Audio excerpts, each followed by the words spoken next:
Chenab ma'am ngasidi yamna nungsiba wari umkhak tamina ji Japan memorial gi अखोई मतौ करमना कमायना तौगी इन हायबदा मागी history ma'am जे खंगबा पबुंग अमख की जुमद लाक्जरी अद पबुंग जे चही 90 का 5 मुख समायना ओइरेन हाय हुजुजुगसे अदु महाक से जापान मेमोरियल लैरिबा जगह असिगी हिस्ट्री खंगबजे चिंगनिंग अमसुंग चिंगमांग माइबम हायरिबा जगह जुदा माना लोइम खंगहोई इन हाय हायदि माना ख्वाइदगी हल हायबदु ओइबनिना अदुना चिनाउजिंग पाबुंदुगी हेक कोंगदोंदनी अदुगा मागी पुंछिदा करी करी थेंगनरखी हायबना चिंगबजिंगजु चिनाव मैम तामिननबी तंजादु लौमिनजे अदुगा माना पुंछी सांगबगी वारीजे सुम हंगजरुबदा सांगा अदगिदी अखोइगी चिंजाक फत्तबा निशा पुसा कैजिंगजे अमत्ता चादबदुन ngasi 95 year je माजे ngasiबो सोयमता जावदना अदुमक साइकल जु थौरगा चट्टु ngममेन हाय पाबुंगी मनाकता चंगजल कांद कई कई लेगे सिगी मतंग वारीजे कमदौबनो जापान लान तौगिबा दुग लाल लोइसलखिबगी वारी जिंजे मसे खंगनबगिदमक्ता आई पाबुंगी कोंदोंग लेजरे आई चंगजनगे चिनाउजिंग अदुगा करी कमदौइ हाबदो खंगमिनजी इचिनाउजिंग वीडियो जी लोइबतंग जेंगबिनबा हाइजरी चिनाउजिंग अहानमद पाबुंगबु थागत फोंदोकचरी अदुगा इकाई खुमनबजु उच्चरी पाबुंगना चिल्लबा मतम कया जेमा बिशनपुर डिस्ट्रिक्ट की मनुंग चना लैबा माइबम लोपसिंग हाइरिबा जगह अखोइगी जापान लान तौगी ने हाइबी से जापान लान जे सिदा टॉप का लैरम लैरिबा हुजिकपो अदगी नाकन जिदना अखोइगी मोंगफम ग लैरिजे करमबा कमायना तौरगा हौगी पाबुंग मसिजे खतंग हाइबियु पाबु माइबम लोपसिंग सिदा जापान ना लाकोसी 1944 की मेगी तांग कुंडा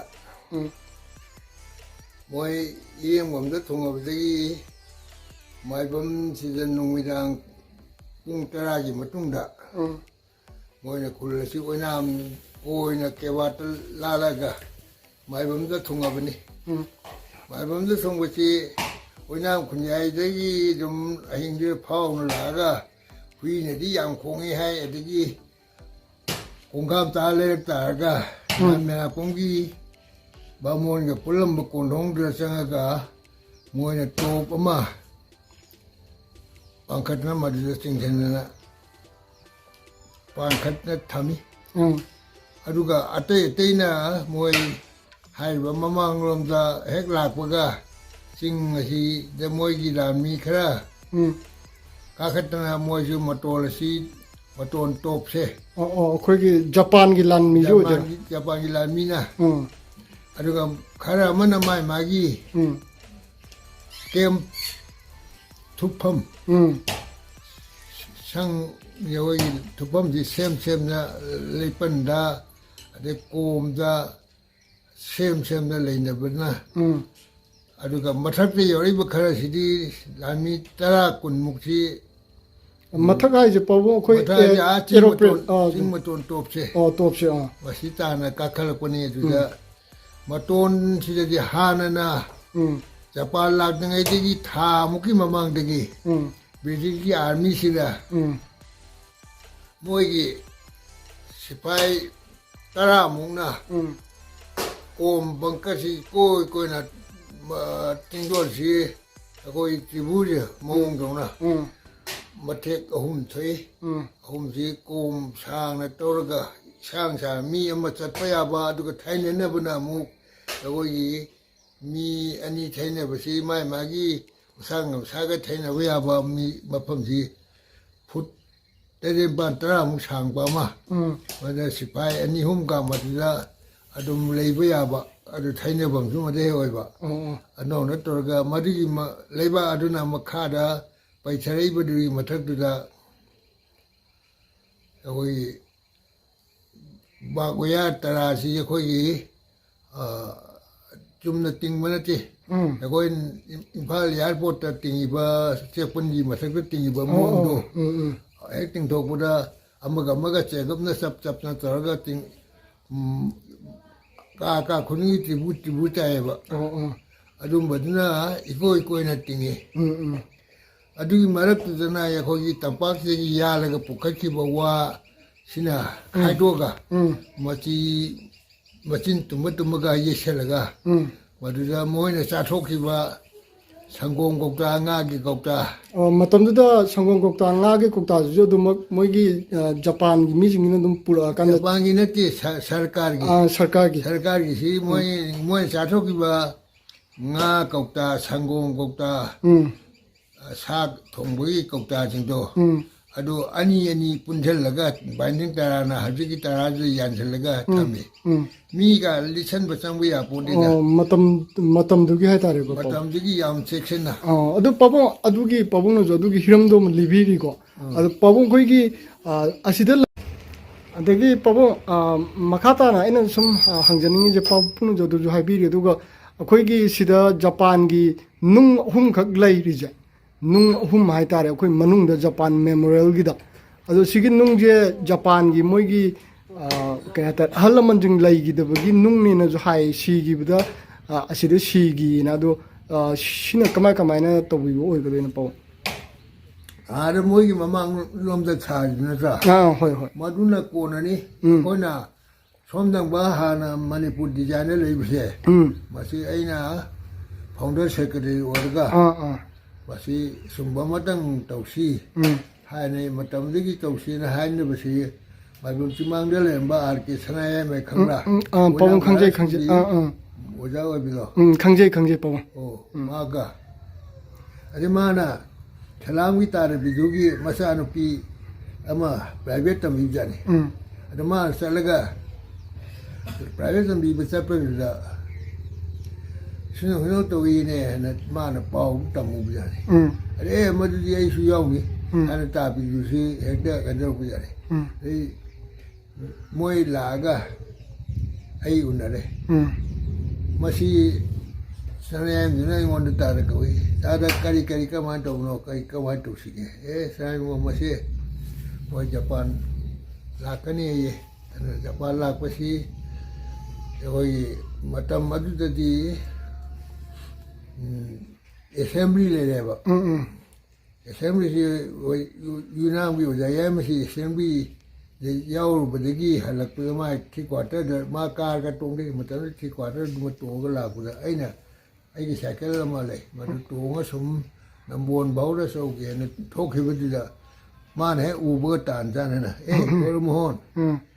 ꯂꯥꯎ ꯍꯌꯦꯡ ꯍꯪꯆꯤꯠꯁꯦ ꯖꯄꯥꯟ ꯂꯥꯛꯀꯅꯦꯅ ꯍꯥꯏꯕ ꯄꯥꯎ ꯇꯥꯔꯦ ꯑꯗꯨꯅ ꯅꯈꯣꯏ ꯃꯁꯤꯗ ꯃꯣꯏꯕꯨ ꯀꯃꯥꯏꯅ ꯇꯧꯔꯒ ꯑꯣꯛꯁꯤꯒꯦ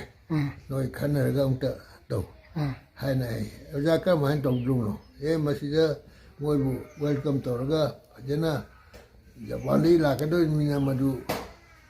ꯃꯣꯏꯕꯨ ꯐꯖꯅ ꯋꯦꯜꯀꯝ ꯇꯧꯕꯗꯨ ꯌꯥꯝꯅ ꯃꯤꯗ ꯃꯊ꯭ꯋꯥꯏ ꯍꯔꯥꯎꯍꯟꯒꯗꯕꯅꯤ ꯍꯥꯏꯅ ꯇꯧꯔꯛꯑꯦ ꯑꯩꯅ ꯃꯥ ꯆꯠꯈ꯭ꯔꯦ ꯑꯗꯒꯤ ꯑꯩꯅ ꯀꯔꯝꯍꯥꯏꯅ ꯇꯧꯗꯣꯏꯅꯣ ꯑꯩꯈꯣꯏꯒꯤ ꯁꯤꯗ ꯑꯥꯗ ꯀ꯭ꯂꯕꯀꯤ ꯁꯪ ꯑꯃ ꯂꯩꯕ ꯋꯥꯡꯃꯗ ꯃꯗ ꯑꯩꯈꯣꯏꯒꯤ ꯏꯆꯥ ꯏꯅꯥꯎꯁꯤꯡ ꯑꯗꯒꯤ ꯂꯩꯀꯥꯏꯒꯤ ꯏꯆꯥꯁꯤꯡꯒꯤ ꯃꯆꯥꯁꯤꯡ ꯀ꯭ꯂꯕꯀꯤ ꯃꯦꯝꯕꯔꯁꯤꯡꯗꯨꯒ ꯑꯩꯅ ꯀꯣꯏꯆꯠ ꯆꯠꯇꯅ ꯀꯧꯊꯣꯛꯔꯦ ꯁꯤꯅ ꯇꯧꯅꯤ ꯍꯥꯏꯌꯦ ꯑꯗꯣ ꯃꯁꯤ ꯀꯔꯝꯍꯥꯏꯅ ꯇꯧꯁꯤꯒꯦ ꯑꯩꯈꯣꯏ ꯍꯥꯏꯅ ꯍꯥꯏꯕꯗ ꯑꯩꯒꯤ ꯏꯅꯥꯎ ꯍꯧꯖꯤꯛꯇꯤ ꯂꯩꯈꯤꯗ꯭ꯔꯦ ꯃꯥ ꯂꯩꯔꯝꯕꯅꯤ ꯏꯔꯦꯡꯕꯝꯗ ꯃꯥ ꯅꯨꯄꯤ ꯃꯄꯥꯝꯗ ꯂꯩꯇ ꯌꯥꯗꯦꯅ ꯂꯩꯌꯣꯅ ꯂꯩꯕꯗꯒꯤ ꯃꯥ ꯁꯤꯗꯣꯛꯈ꯭ꯔꯦ ꯃꯥꯅ ꯑꯦ ꯇꯥꯆꯧ ꯑꯩꯈꯣꯏ ꯇꯧꯔꯒꯦ ꯍꯥꯏꯅ ꯍꯥꯏ ꯀꯔꯝꯍꯥꯏꯅ ꯇꯧꯗꯣꯏꯅꯣꯅꯦ ꯃꯁꯤꯗ ꯍꯧꯖꯤꯛꯀꯤ ꯍꯥꯏꯔꯤꯕ ꯃꯐꯝ ꯐꯨꯔꯥ ꯁꯥꯔꯤꯕ ꯃꯐꯝꯁꯤꯗ ꯐꯨꯔꯥ ꯁꯥꯔꯤꯕ ꯍꯧꯖꯤꯛꯀꯤ ꯖꯄꯥꯟꯒꯤ ꯃꯐꯝꯁꯤ ꯂꯩꯇꯦ ꯃꯥꯟꯅꯅ ꯂꯩ ꯃꯐꯝ ꯑꯗꯨꯗ ꯃꯣꯏꯅ ꯃꯌꯥꯝꯗ ꯊꯣꯛꯅ ꯌꯣꯠꯅ ꯀꯩꯅ ꯊꯥꯡꯅ ꯐꯥꯟꯗꯣꯛ ꯈꯣꯠꯇꯣꯛꯑꯒ ꯃꯗꯩ ꯅꯥꯄꯤꯌꯨ ꯀꯔꯤꯌꯨ ꯃꯗꯨ ꯇꯥꯁꯟꯅ ꯐꯥꯟꯗꯣꯛꯑꯒ ꯏꯀꯣꯏꯅ ꯏꯄꯥꯛ ꯄꯥꯛꯅ ꯐꯥꯟꯗꯣꯛꯑꯦ ꯑꯗꯨꯒ ꯍꯥꯏꯔꯤꯕꯗꯨ ꯏꯁꯤꯡ ꯍꯣꯜꯂꯒ ꯊꯤꯠꯂꯒ ꯅꯥꯄꯤ ꯁꯤꯡꯅꯥꯒꯅ ꯈꯨꯝꯖꯤꯟꯈ꯭ꯔꯒ ꯃꯗꯩ ꯑꯩꯈꯣꯏꯒꯤ ꯐꯨꯠ 6-7 ꯁꯥꯡꯕ ꯑꯩꯈꯣꯏ ꯁꯥꯡꯅ ꯑꯗꯒꯤ ꯁ꯭ꯂꯣꯞꯇ ꯇꯧꯔꯒ ꯑꯗꯒꯤ ꯄꯥꯛꯄꯅ ꯐꯨꯠ 5 ꯃꯔꯤ 5 ꯄꯥꯛꯄ ꯑꯗꯨꯒ ꯁꯥꯡꯕꯅ food 7 taruk tet kumba sangwa mafam ama plate ama seme aduga mafam aduda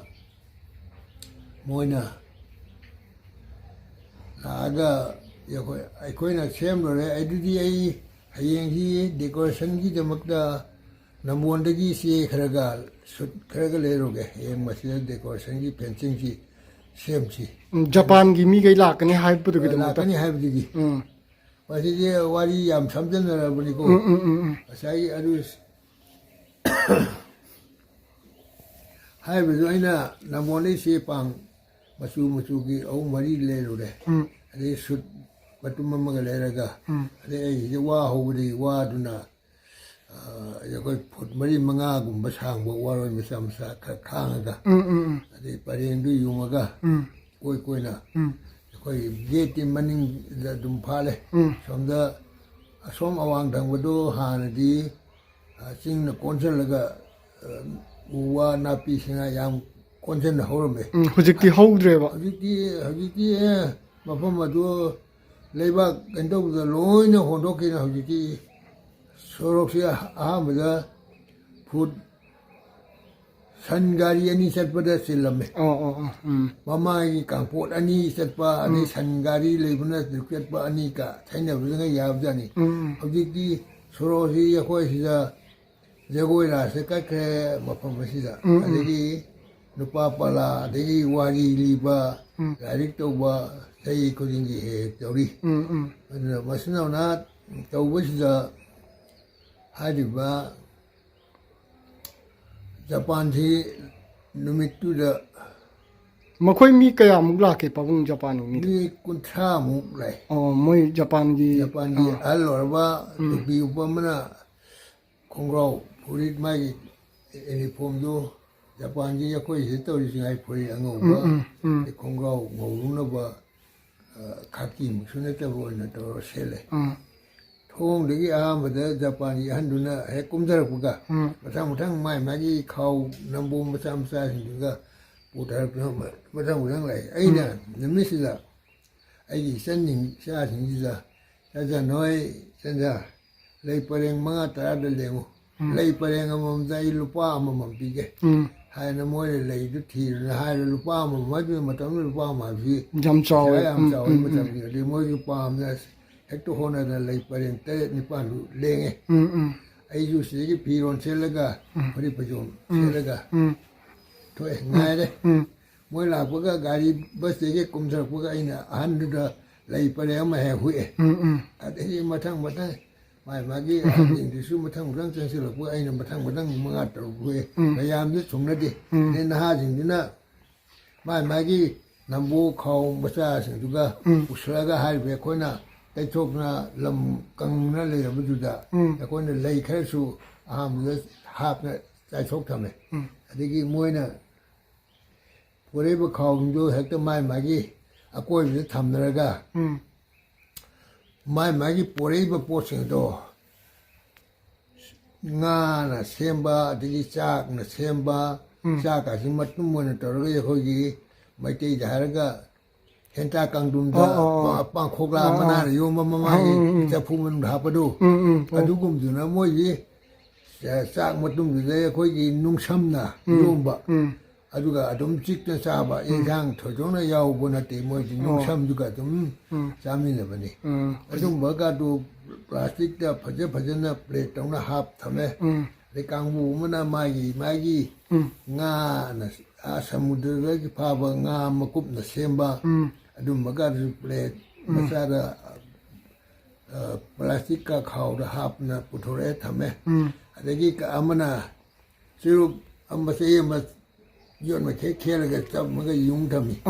asu maga si moi sup thaki ba adagi moi masinja wana yagogi whisky gumba ram gumba ango ko jasi botan masa kin da thame moi gi pote hindu thamna ba loiner kanu da Japan han la duna mai masada gi si mathek ti he ko gi adu ting tho ga de sum kan do yam changi maduna mana ดุกทากันเลย เกณฑ์เดินกับทุกคนเลยอะไรดีมวยมาเสียงยี่เขาสินะให้เลยอันนี้มวยสิห้ามจะโจโกโมโจโนกันนี่ก็ญี่ปุ่นจีมารุนโดนเราปาทะเลบังอายุหลวงก็มุขคนมันก็มามุขช่างเลยอันนี้มาทางเดิมมามุขกุกตุกคือมุขตัวสมมติทางเรื่องไม่กี่อันนี้มาได้บางมันจะกี่อันนั้นมวยกี่หลายชนตินชนดูปาทุกข์ให้ดีปวดก็สิ่งหนึ่งดีอันนั้นป้าบลูกันได้ไอ้คุยเลยไปสิ่งดูสู้ดุกกันโลแต่กี้ยังคุยดุกมาเจอมวยดียังคุยดุกดีไปยันเสียมันก็ไปยันเด้อเดี๋ยววันนี้นะมวยดีมาเจอยังคุย